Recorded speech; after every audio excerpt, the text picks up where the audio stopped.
तर बघा काय बातमी आहे। राज्यातील शिक्षण क्षेत्रात कंत्राटी पद्धत आणण्याचा प्रयत्न शासनाकडून सुरू झाला आहे। याचा फटका ग्रामीण भागातील 29,000हून अधिक शिक्षक तसेच 1,85,000 विद्यार्थ्यांना बसणार आहे।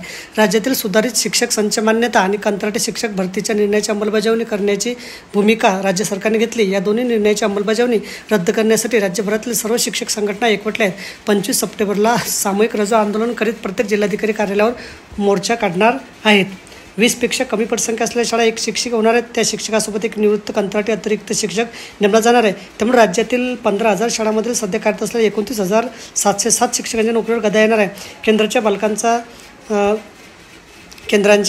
बालकांचा शिक्षणाचा हक्क कायद्यानुसार लहान मुलांना शिक्षणापासून वंचित ठेवता येणार नाही। मात्र या कायद्याचे पायमल्ली होणार असल्याचा आरोप शिक्षक संघ हे धोरण राबवून ग्रामीण भागातील शाळा बंद करण्यास सरकारचा डाव आहे। भविष्यात समूह शाळा सुरू करण्याची सुरुवात आहे। ग्रामीण भागातील मुलांच्या शैक्षणिक भवितव्याशी खेळण्याचा घाट सरकारने घातला आहे। राज्याध्यक्ष महाराष्ट्राचे प्राथमिक शिक्षक परिषद शासनाच्या धोरणाचा शिक्षक संघटनेने विरोध केला आहे। सर्व संघटनांच्या समन्वय समितीची बैठक शनिवारी पुणे येथील शिक्षक भवन येथे पार पडली। बैठकीत शासनाच्या भूमिकेवर विचार विनिमय केला। या धोरणाचा विचार करण्याचा एकमुखी निर्धार बैठकीत घेतला। शासनाच्या निर्णयामुळे ग्रामीण भागातील विद्यार्थ्यांनी फटका बसणार आहे। त्यामुळे शासकीय शाळांचा दर्जा घसरण्याची भीती आहे। तर बघा अशा प्रकारे या धोरणाला शिक्षक संघटनेने विरोध दर्शवून 25 सप्टेंबर रोजी आंदोलनाचा इशारा दिला आहे।